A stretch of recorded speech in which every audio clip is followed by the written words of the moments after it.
Hi everyone, I'm Rincey and this is Rincey Reads. Today I'm going to be doing a really quick diverseathon wrap up. I definitely did not read all the books that I mentioned in my TBR video. That's fine, I didn't expect myself to. So the first book that I finished was Shiny Broken Pieces by Sonia Charipotra and Danielle Clayton. I actually finished this one before the readathon started, which is something that I wanted to do, but I thought I would talk about it really quickly since I didn't mention it in my TBR video. This is the sequel to Tiny Pretty Things, and this story takes place at a ballet boarding school. Basically, you are following a couple of different of the top ballerinas within the school. I don't want to talk about the plot of this one too much because again it's a sequel and a lot of it hinges on you reading the first book, but if you read the first book and you liked it, then this is definitely worth picking up because this basically stays on par with where the first book is. This is a duology as well, and so this book wraps everything up. It wraps up all the storylines. Part of me also hopes that there's more in the future because you could follow these characters a little bit more or follow some of these characters as they continue on in the ballet world. There's a couple of things I really like about this series.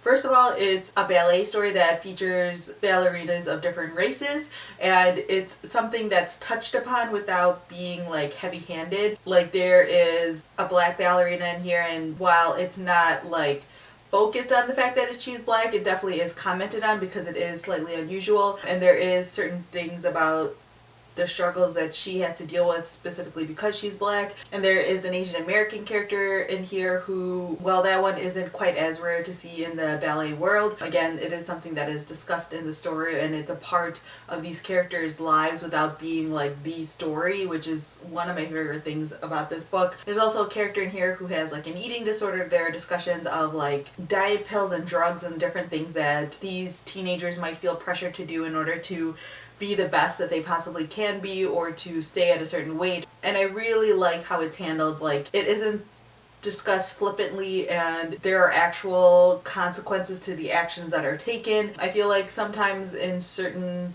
stories when teenagers are doing drugs or teenagers are doing things that are slightly dangerous, sometimes the full danger isn't discussed. It's almost seen as like this fun crazy thing that they're doing, but there are actual consequences to the actions that are taken in this story. I will say though that this story is a little bit over the top and is dramatic, and it was just really fun. I fell into this world so quickly.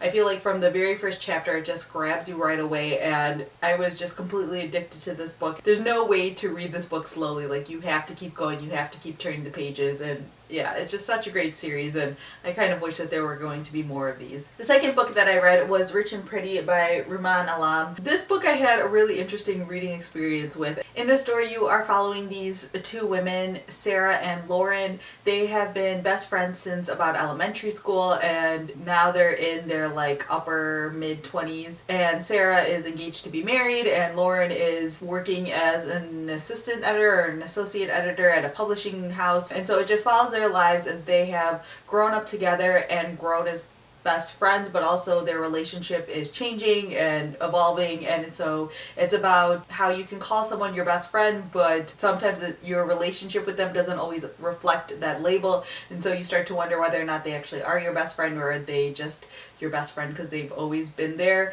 or are they your best friend just because it's easier, like it's just the default of what you say, you never really assess the relationship, things like that. So it's just about sort of like female friendship and the way that friendships evolve and change as you grow up and as your circumstances change, especially if your circumstances change at different rates. I feel like on the surface this is a book that normally I would hate. The writing style wasn't my favorite thing, and reading stories about like rich New Yorkers is something that I usually find very exhausting, but there was something about this book that felt very familiar to me. I think it's partially just because I have a best friend who I've known since like middle school, and we've grown up together and we've experienced very different stages of life. She got married very young and has 2 kids now, and I am not married and don't have kids. So I think reading this book was just a really interesting experience. Just seeing something that reflected that experience in this book, I think resonated with me a lot. I wouldn't say that our relationship is like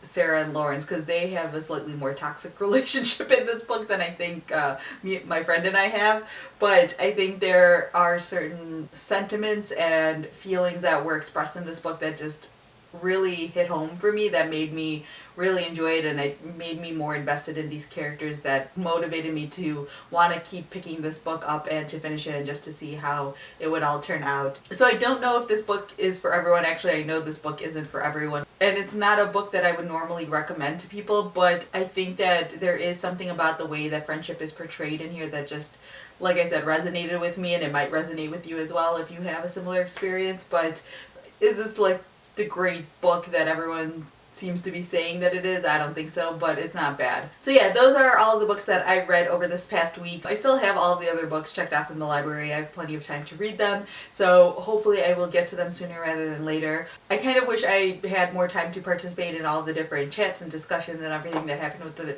diverseathon, but my schedule just didn't allow for it, so that's okay. But I'm very excited to see that so many people are picking up books that they might not have otherwise, and are reading things that are hopefully expanding their perspective a little bit, or at least opening their eyes up to something different that they might not have realized before. So yeah, that's everything that I have for this video. If you participated in the diverseathon, definitely leave a comment down below letting me know what you guys thought of it, and maybe like what your favorite book was that you read over the past week, or maybe something that you saw in any of the books that you didn't expect to see. So yeah, that's all I have for now, and thanks for watching.